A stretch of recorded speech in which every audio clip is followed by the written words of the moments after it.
Let's talk about 3 little secrets that you can interject into your writing for film that will totally increase it and appeal to your audience. One is there's a learning style, learning mode. This is how people take in the world. One is visual. Obviously, movies are visual. You want it to be visually appealing somehow.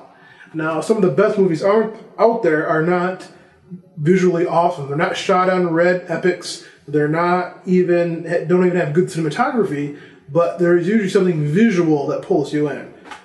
But the thing is, some of the coolest movies out there, Star Wars, was very visual. All the creatures, Jabba the Hutt, all these things are very visual. Think of symbols.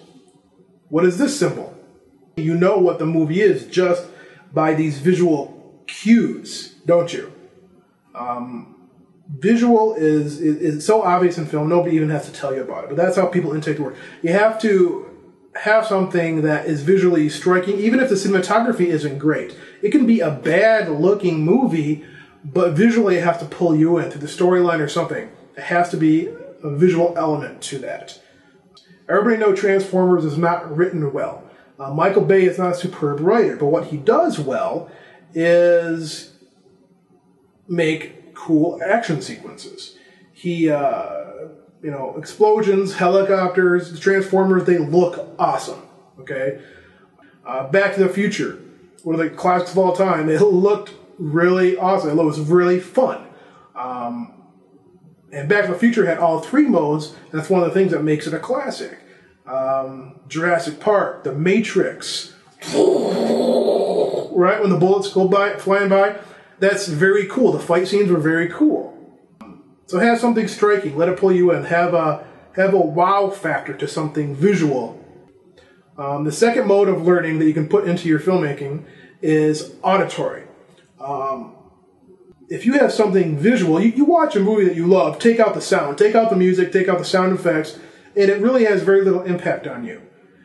But then you put in the roars, the screams, the sound of the fighting, and it makes it alive. It makes it alive. What about other sounds, people's voices, Do or do not. There is no try. Auditory is good. Tell you this in an Irish accent, and I could be talking like this for the rest of the video. Yeah, would you like it or not? It probably annoys the heck out of you, don't you, lad? Where does this sound come from? Transformers, right?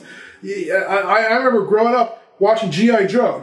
I still remember the tagline in the beginning of the G.I. Joe cartoon from when I was 10 years old. G.I. Joe is the code name for America's daring, highly trained Special Mission Force. Its purpose, to defend human freedom against Cobra, a ruthless terrorist organization determined to rule the world. That beat with Inception, that's pretty famous now, isn't it?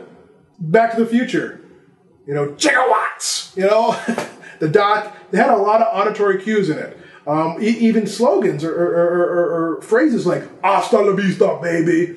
Those that auditory stuff is not just thrown in to be fun. It pulls you in. A third mode of learning that people view the world in, and this is feeling, or it can be touch, but any kind of feeling. It can be emotional or tactile. It's just a feeling. Put together the right visuals and the sounds, and you have a feeling. Hope, awe. Those can be kinesthetic. Betrayal. I remember the movie Contact with Jodie Foster when she first went into outer space, and you saw her propelled through outer space into a different galaxy, and you saw the stars and this whole other space station, this other planet with a civilization on it. I remember I was almost in tears. It was so awe-inspiring. That's kinesthetic. People want to feel. You go to a movie not just to watch, but to feel something. And movies that I come out feeling empty, I feel cheated because I want to feel something. You have to be able to feel, interject that feeling, not just into the characters, but something that happens that moves people, it touches, moves, and inspires people. Put that in. You wow them visually, you pull them in visually, you strike them hard with the auditory, and you make them feel something. People want to feel. Okay? You put those 3 things in, and you will have a hit on your hands. Of course, it's all based on the writing. If you have a sucky story, it's going to be a sucky story. If you have a stupid idea, or it's been done a million times, it's going to lag. But you have a solid story. Just make sure you have those three things in it, and it will go far. It will go somewhere, and it will appeal to people. And people will not be saying, that kind of sucked. No, they will say, man, I love that, and they won't even know why. All right? Visual, auditory, kinesthetic. Have a nice day.